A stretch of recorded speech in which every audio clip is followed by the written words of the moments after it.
Hey, welcome back everyone. It is I, Mike V. In today's video, we're going to take a look at volatility in video poker. We're going to determine which games have a high volatility and which games have a low volatility. Let's get started.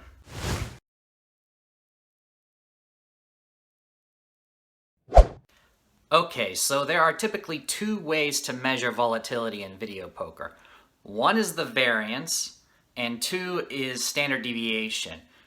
Both of those are pretty much the same. They're interchangeable. Actually, the square root of the variance is the standard deviation. So whenever you do research on volatility in video poker, you'll come across both of these two terms. For this video, we're going to use the variance as the article that I have gotten the pictures that I'm going to be showing you guys on screen uses the variance. So we're going to keep it at that. So what is the variance? Well, it's a number, and the higher the variance, the more volatile that video poker game is, and the lower the variance, the lower the number, the lower the volatility. So it's a pretty simple way to understand volatility in video poker. So I'm gonna bring you guys this screenshot showing the games of low variance video poker, and I've written the notes here on my paper, but you're going to see a picture on screen with these values, and I will make sure to put a link in the description below so you can actually read the article yourself and see those numbers as well. So what's the which video poker machine has the lowest variance? Well, that's actually a game called Pick'em Poker with a value of 15. I've never mentioned Pick'em Poker in my channel yet. Sometimes it's also called Pick-a-Pair Poker, depending on if you're playing an IGT or a Bally video poker machine. But Pick'em Poker is unique in that it is a video poker game that does not have a draw feature. You know, most video poker is based off of draw poker. This one is not. Instead, what happens is the first 3 cards are dealt, and then you get 2 cards next to them, and you get to choose which one of those 2 cards will be the 4th card, and then after that, the 5th card is dealt. It's essentially a simple explanation of how Pick'em Poker works, but yeah, that has the lowest variance of all the video poker games at a value of 15, roughly. So you may not come across Pick'em Poker that much, and so what's out of the more common games? Let's take a look at that picture again. What is the lowest variance amongst the rest of those? Well, good old Jacks or Better. Jacks or Better has a variance of 20. Actually, if you actually look at the actual number, it's about 19.5 to be more exact. So Jacks or Better is going to be the game with the lowest volatility, the lowest variance in this particular case, and pretty much every casino that you go to, Jacks or Better will be the lowest volatile game that you will play. Let's continue on with the list here. Let's see what other games that they have and what their variance number is. Bonus Poker is pretty close at 21. Deuces Wild, so if you like Deuces Wild, or Joker Poker, Joker's Wild, they're both tied at a value of around 26. Keep in mind also the variance changes slightly based on the pay table as well. So these are just general values, and while the pay table will change the variance, it won't be by that much. So these are good guidelines here to take a look. And then on the upper end here of the low variance scale is Double Bonus Poker at a variance of 28.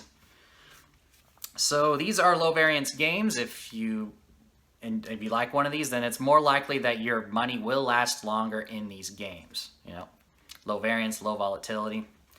So let's go up to the next level, which is moderate variance. And so these are video poker games with a variance amount between 30 and around 50. So you got 2-pair Joker Poker, which has a higher variance than the kings or better Joker poker. And the reason why for that is because, well, you need 2 pair or better to win as opposed to just a pair of kings.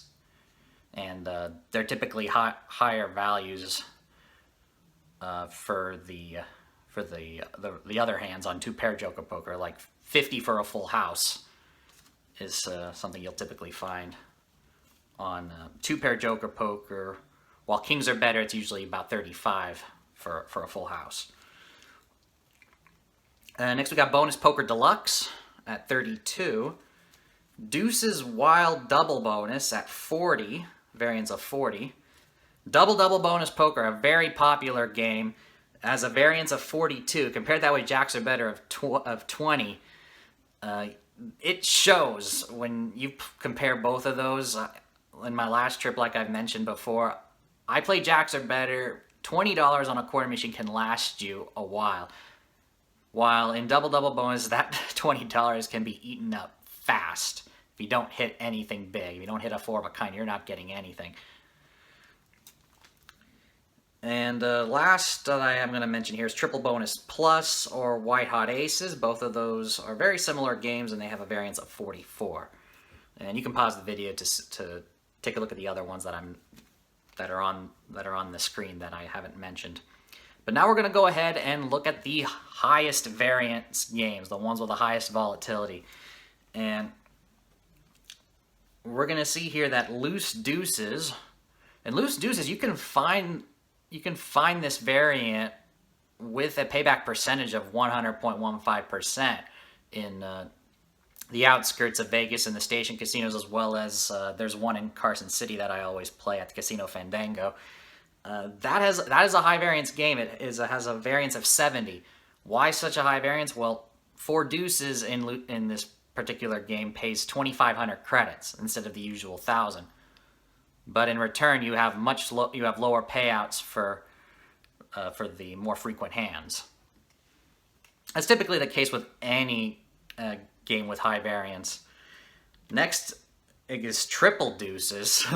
So the triple deuces pays, of course, triple the value of 4 deuces in a regular deuces wild game. So instead of 1,000, it pays 3,000 in triple deuces. But you probably get much lower payouts once again for the more frequent hands. And the variance is 97 for triple deuces. And next one is another common game that I've seen on YouTube and people who play beside me have played, triple double bonus poker, where 4 aces and a kicker, 4 aces with a deuce 3-4 kicker pays the same as a royal flush, 4,000 credits. That has a variance of 98. This will typically be the highest volatile game that you will find. And unless you are really lucky with a small budget, you're most likely going to have a losing session when you play this game. So you're going to need a bigger bankroll if this is your preferred variant of video poker. Even though triple double bonus, if you can find the best pay table, which is typically the 9-7 variant, that has a payback percentage of 99.58%. Or 99.57%. It's around there.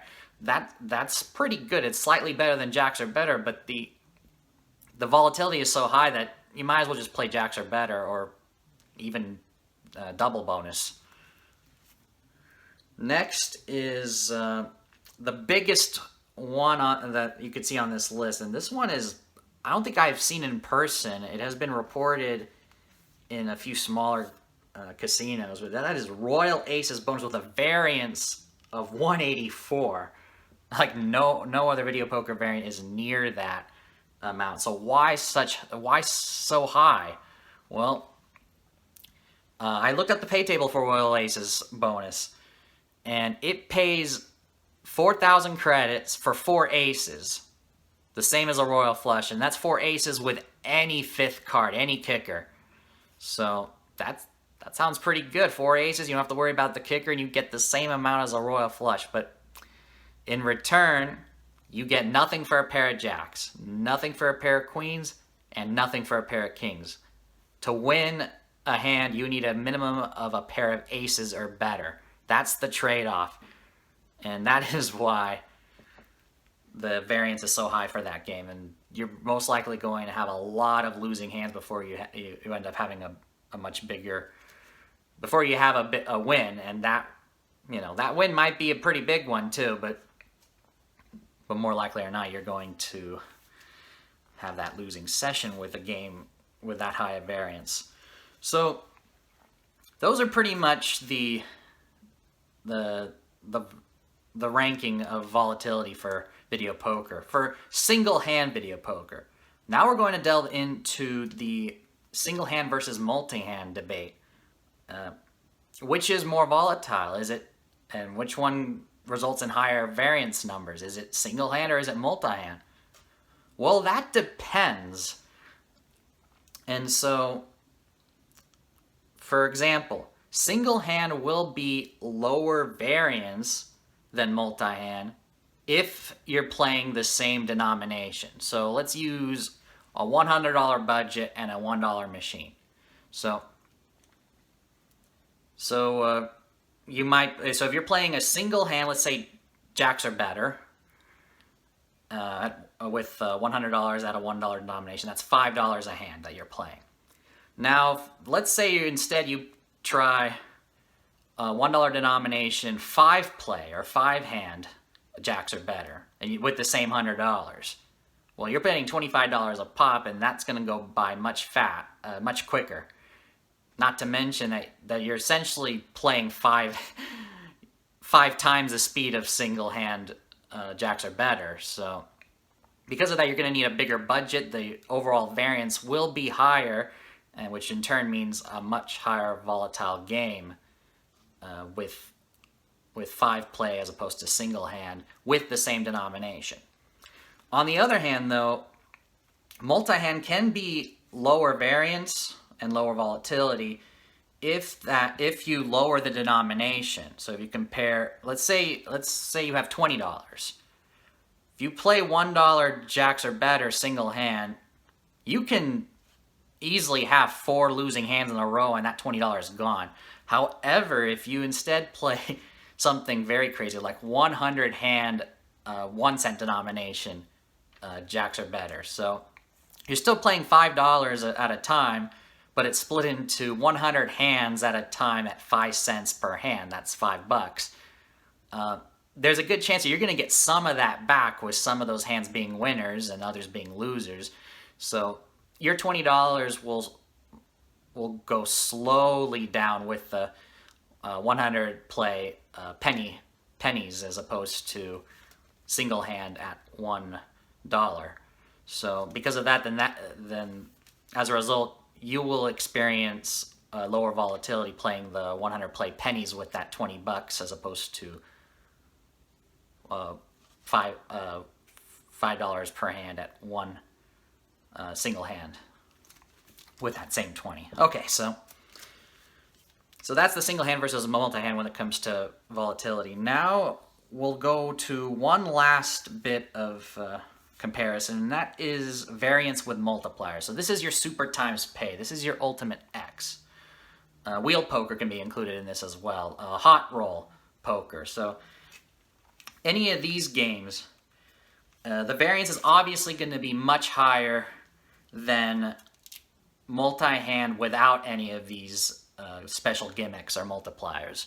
So, for example, let's say you want to play 5 hands, double bonus, with just regular 5-play, regular 5-hand game, versus the same 5-hand game, same 5-hand double bonus, but with but it's ultimate X. So you've got the ultimate X feature.